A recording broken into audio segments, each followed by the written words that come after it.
sometimes some students want to write the answers in full. You can't do all those things because during the period you're trying to write the answer in full, the next one might come and then you continue to lose subsequent ones. So there are tips to getting the best results. Using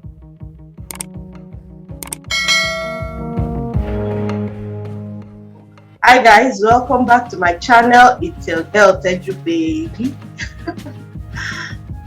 Today I have a guest on the program. Can you please introduce yourself? Good morning. Is it gonna be good afternoon somewhere or good evening? Part of the world. My name is Amoda. People call me Bill here, but I'm Amoda Jalili Adedon by name. In Nigeria, from Ogun State. Thank you for coming on the program today. I really do appreciate time and your presence. All right, can you please? Is it possible for you to tell us what you do and where you live? You know. All right. It's Teju's word. Yeah. Thank you. Thank you. Thank you once again for having me. All right. I live in Kazakhstan, in the capital city of the country, formerly Astana, now Nursultan. I'm a teacher by profession. The struggle has been from primary school. You've been my teacher back then, remember? My math teacher. My tutor. I never expected this the whole situation is gonna land this way. Yeah. I used to be very good when it comes to mathematics, you know. Yeah. I love engineering mathematics especially. I did a lot of calculation and construction back then. You know, they used to be like my favorite. But everything just changed, like I don't know. That's our life. Yes, after the primary education, which was in Ogun State, we had the opportunity to study in Shagamu, Ramo Secondary School, Shagamu, where we met for 6 years. So after that time, I left Ogun State. I was in Lagos for a while. I started a PT program with class 2. Simultaneously was trying to manage a program in aviation. Then in Landover, they call this school Landover Business School of Aviation. So there I had my IATA UFTA Foundation and EBT, that's International Air Transport Association, and the Universal Federation of Travel Agents. This is the global travel and tourism agency. Let me just put it that way. I was there for the first year. I had my IATA UFTA Foundation and EBT. EBT are the electronic booking tools, including this Galileo, Sabre, and just of all those things. I get deeper into aviation. After the first year, I went into IATA UFTA consultancy. It was a bit tough, not very easy back then. I was able to skate through. So then I went to the final stage, which was IATA UFTA management. That's great. Those people used to come from Montreal back then. It's an international body, and it's not just limited to Nigeria. So, but Nigeria is one of those accredited countries where they do come to make students or people who are interested in that area to participate in their examinations. So we're using the University of Lagos back then, one of their main auditoriums. So wow, they will come. I'm getting to know more about you today, like things I don't know. This is my childhood friend, you know. I met him like more than 20 years ago. Yeah, more than 20 years, and we've been keeping in touch. He's been a good friend. All right, and then you can imagine I don't know much about him because they wouldn't say it. Yeah. All right, thanks for the introduction. You're And welcome. what do you do presently in Kazakhstan? I teach general English in the first place, Okay. from beginner to, let me just put it, to advanced level. Beginner, elementary, pre-intermediate, intermediate, upper intermediate, and finally the advanced level. Wow. I thought Basically, you would have been a math teacher by now. I teach general English, and I also do prepare students for IELTS. Okay. And I've just recently added business English. So how can I prepare for IELTS exam? If I want to go and study abroad, how can I prepare myself for the IELTS exam? A bit introduction about IELTS. IELTS is International English Language Testing System. And basically we've got in two types, the academic IELTS and the general IELTS. Academic is, when it comes to education, studying abroad. So your IELTS band will determine what kind of program you want to go for, and the kind of university requirement and stuff like that. IELTS flows from band 1 to band 9. So averagely you have IELTS 6.0 for bachelor degrees, and to some universities 6.5, 7, 7.5 when it comes to going for masters. Academic is the first, which is the most popular, and then we have the general IELTS. General IELTS is more of a migration, work and stuff like this. So when you're going to another country for the purpose of work or for the purpose of migration, immigration related purposes, then you should go for the general IELTS. Thanks for that great explanation. All right. You're welcome. So what are the essential strategies in IELTS that we have to put in place if I want to sit for the exam? What do I have to consider, like for preparation, and then the strategy, what the IELTS expects of me? Yes, I think IELTS is meant for everyone, depending on the band score you're looking for. So if you're a beginner, for example, a pre-intermediate level student, and you're looking for something not too high, okay, it's achievable. And if you're looking for something extremely high, like from band 7, 7.5 and the likes, I think you should have a good English. You should make sure you have a very strong command of English. If you look at IELTS in general, is into 4 sections. We have the speaking part, we have the listening, we have the writing, and the reading. Each of those sections, have their own ways and styles of approach. Okay.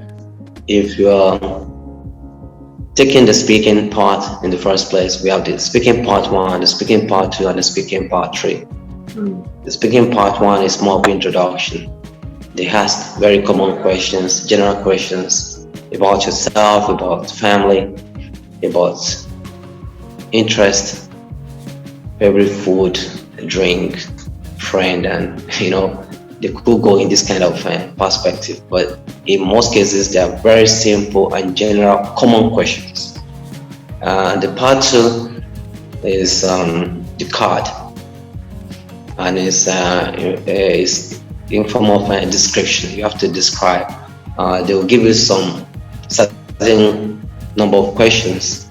In most cases, asking you for who, where, when, why, how. Yeah. And why? It might be like to talk about, yes, maybe to talk about your,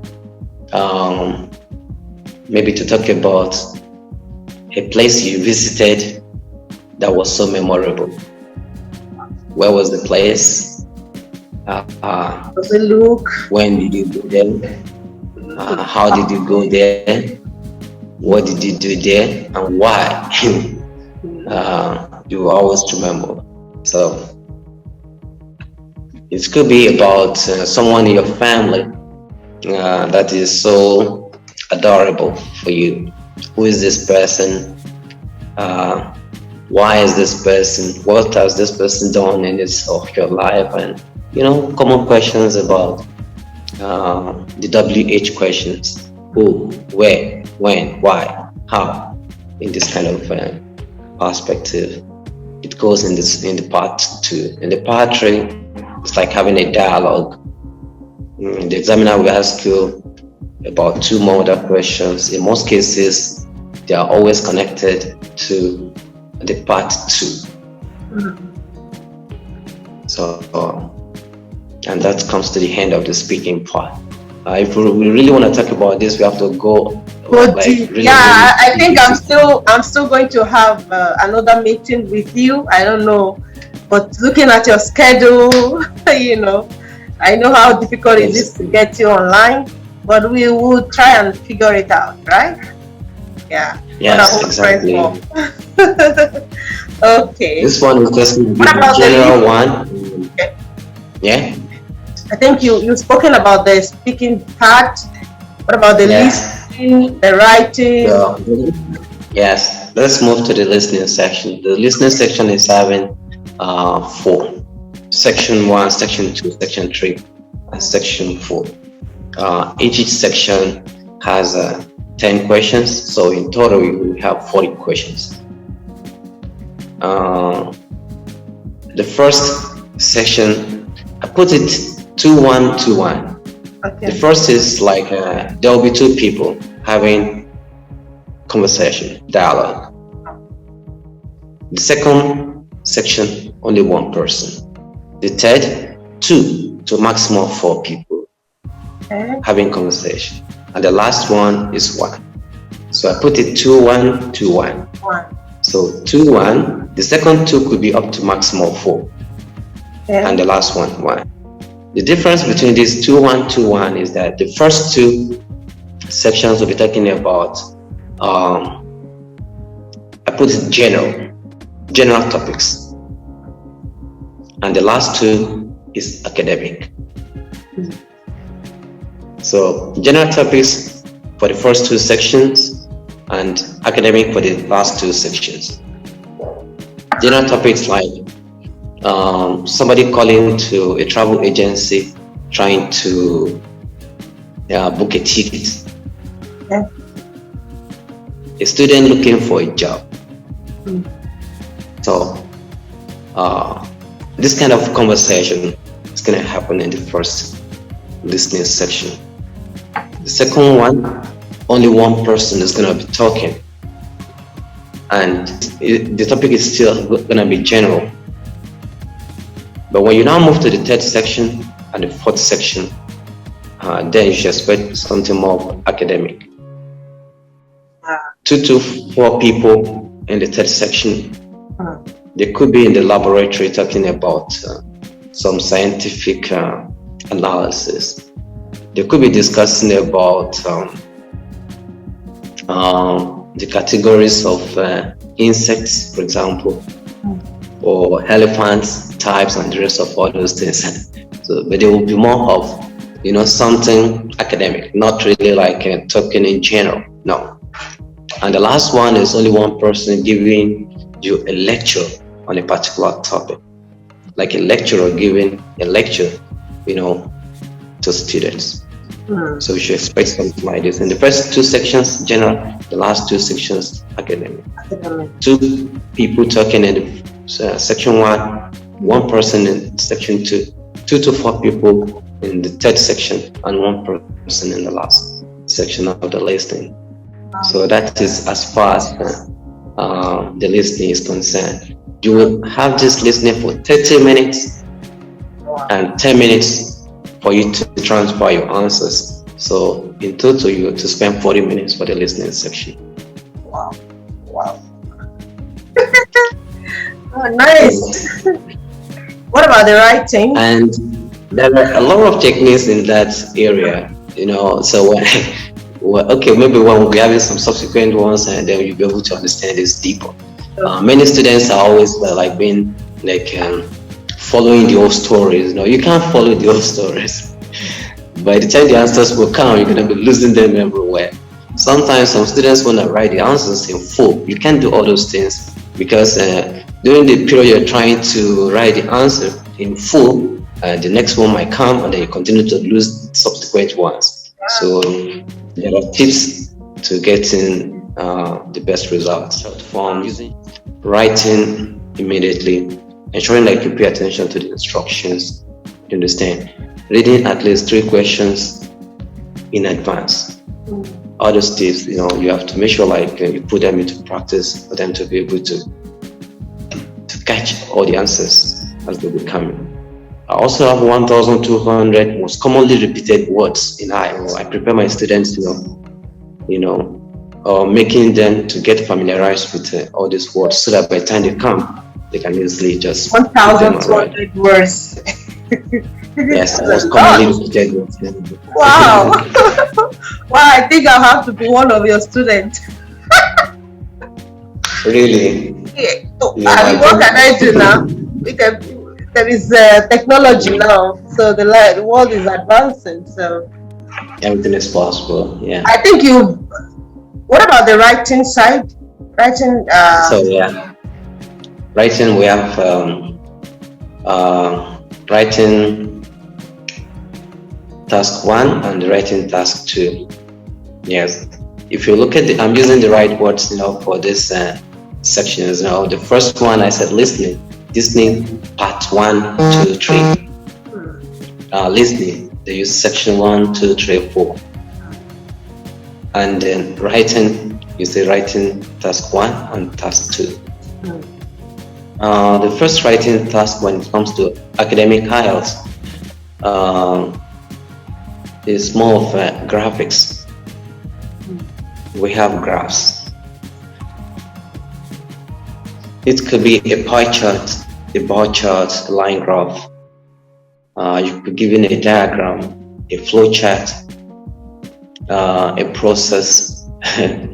So you have to look into that graph, like holistically, and try to write a minimum of 150 words. I always encourage my students not to write more than 170. But if you write a bit lower, like 149, you're going to lose some certain points. So you must ensure you have at least 150 words. And don't write too much, because if you write too much, the more words you have, the more you have possibility for having mistakes. So it's better you control your limits. Between 150 to 170 might be reasonable enough. Yeah. These graphs are pretty easy enough when you know what you're supposed to do. You have to organize them, have your introduction. What am I to put in the introduction? How am I to, compose my body? And how do I have to finish up with my writing? So the introduction, the body, and the conclusion. In most cases, you have to select and report. What am I to select? Where do I have some similarities? Where do I have some differences? Where is the peak? Where is the bottom? You understand this kind of information? You have to show them. The examiner is looking for the starting point, is looking for the end point. It's looking for where you have the biggest, the maximum, the peak, and where you have the bottom, the lowest, or the minimum.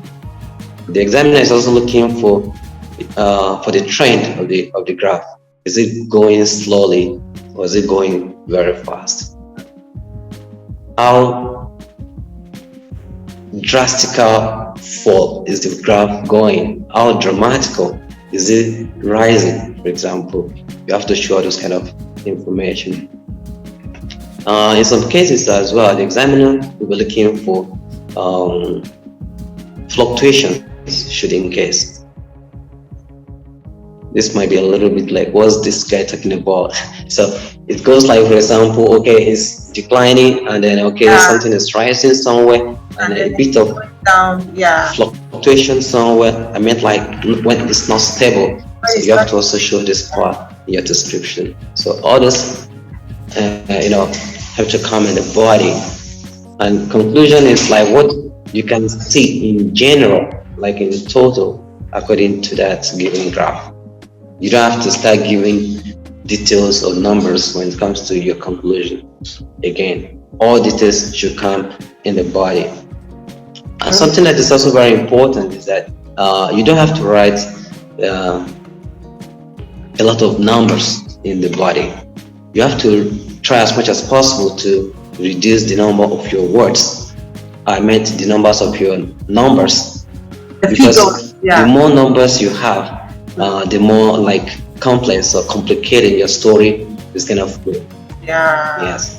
So the examiner is looking for you to reduce the number of your digits. Let me just put it this figures. Instead of saying 25, why not a quarter? Instead of saying 50, why not a half? For example, yes. Major proportion, minor, a bit below, a bit under, just above, just under. This kind of words or phrases might be very useful instead of giving numbers. That's in the writing task 1. And the writing task 2 is essay. Now we've gotten different types there. We've gotten the argument, the opinion one, discussion. Discussion is of 2 types. Now we have discussion with opinion and without opinion. So we have problems and solution. So you have to look at the type of essay you're being given, and you follow the kind of the appropriate structure for each type of the given essay. But in general, you must have your introduction strong enough. You have to make sure you put all your points well enough in the body, and also make a conclusion. You have to write 250 words in total within a period of 40 minutes. Writing task 1 for 20 minutes. So put it two together, you have to spend 1 hour. I know why it's difficult to pass IELTS exam. Like people were like, no, it's very difficult. Very easy to pass. Very, very easy to pass when you know what you're supposed to do. Understanding the question is also very important. Exactly. Because you don't have to write out of context. And you must make sure you control that. You must be within the content of the question. All right. Yes, and the last one is the reading part. Okay. Many students always have problem with this one. So IELTS has 3 reading passages. You have to read the first, answer the questions, move to the second, answer the questions, and then the third one. So in total, we've gotten 40 questions as well in the reading section. 40 questions.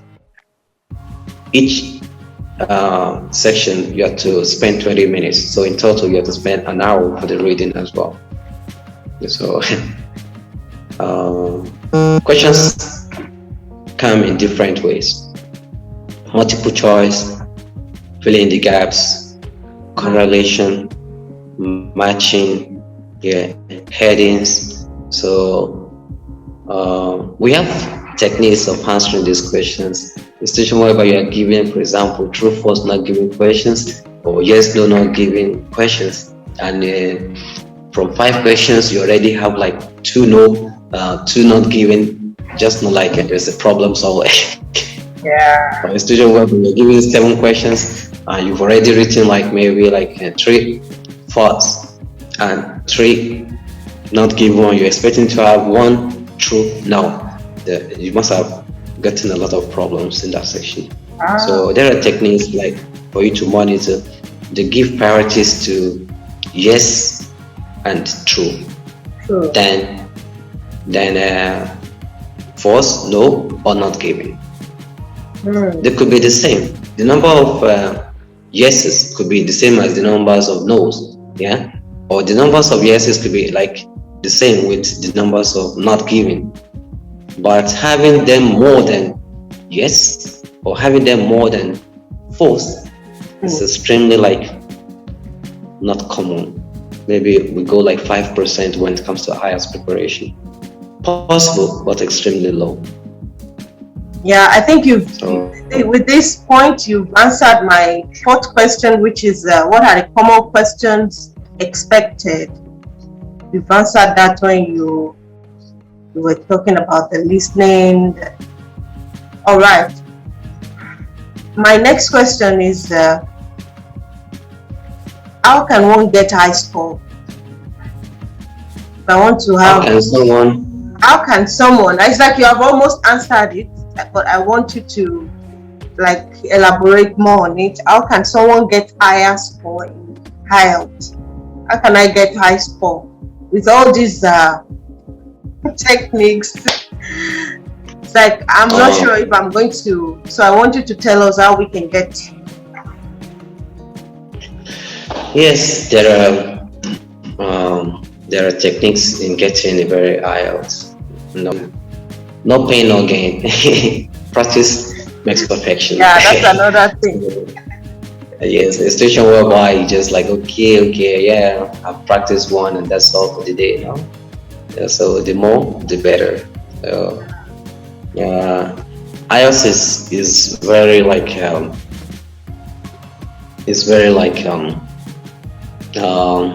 complicated when you're not ready to practice. Yes, it could be a bit complicated. You could be doing some things that are really not according to standard, and you just, continue to make the same mistakes, over and over. So, practice makes perfection. You should pay attention to details. When you commit some mistakes, make sure you find every, means of not repeating such a mistake again. So, but for the teacher, you have to technically assist your students to know where exactly they're having problems and why.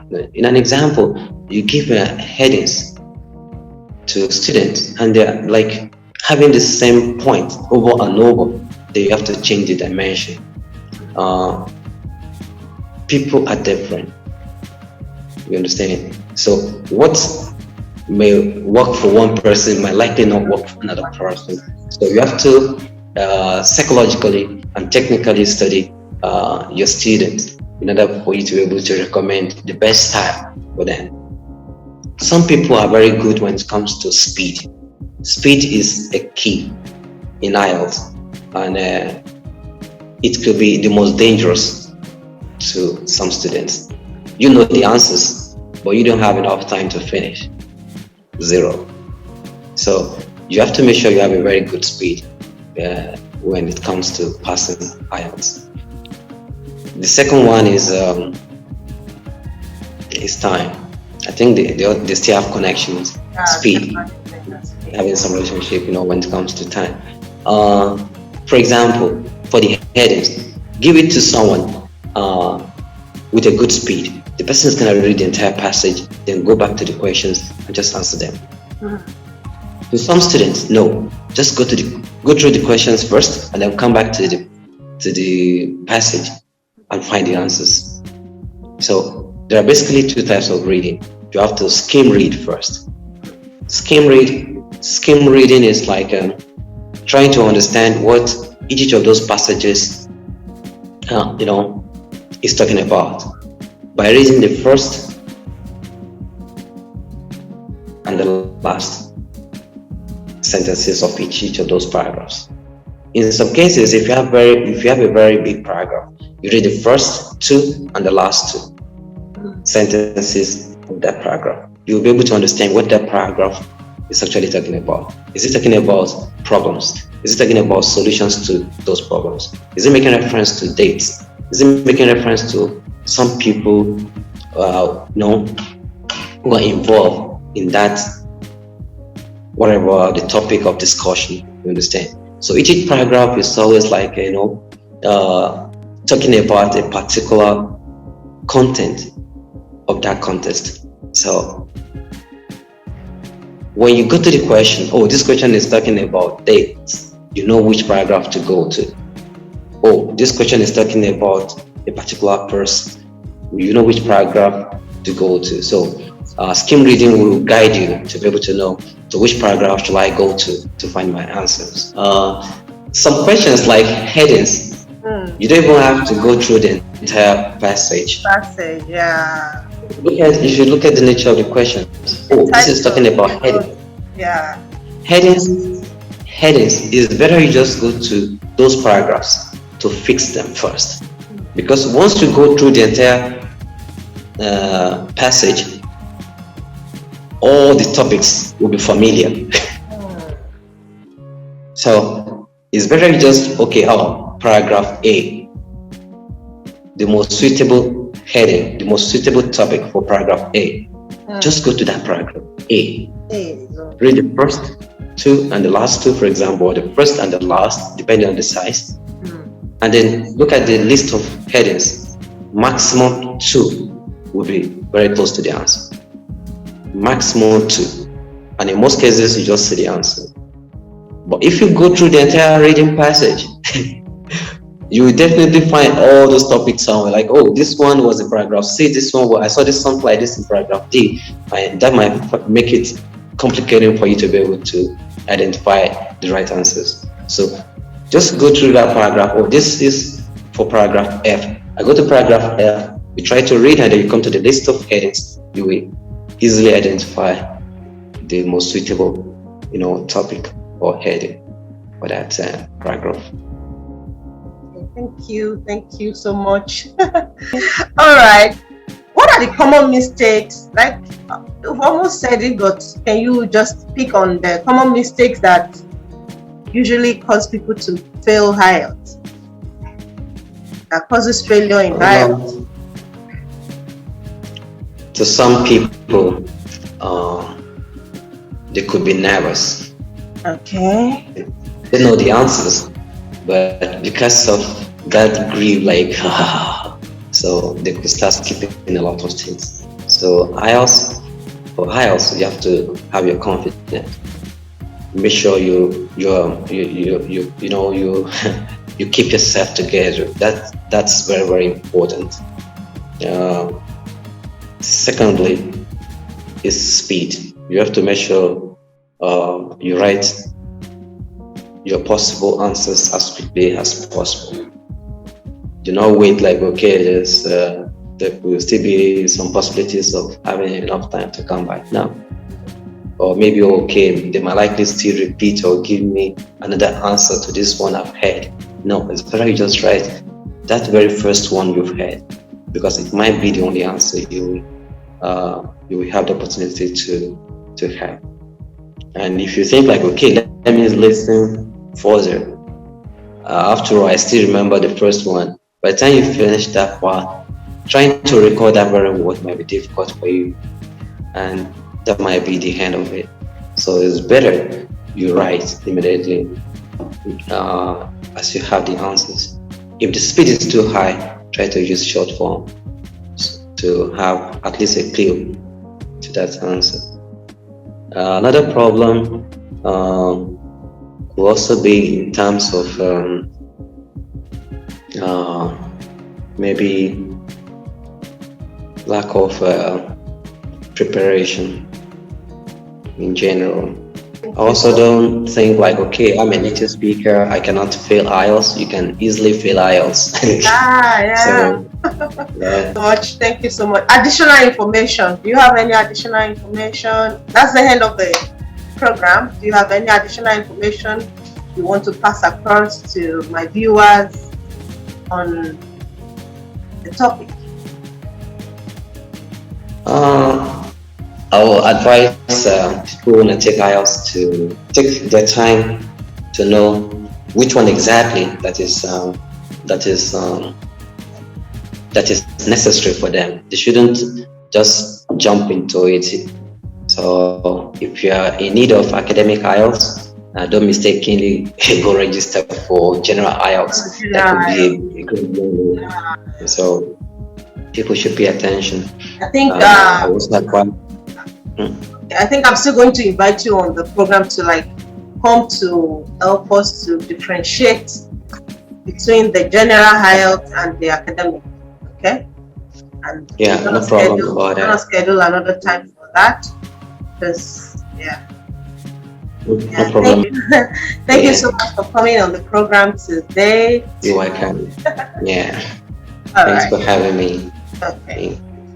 Thank you. Love you. This is Teju's word. Yes. Teju's is one in a million. Yeah, thank you.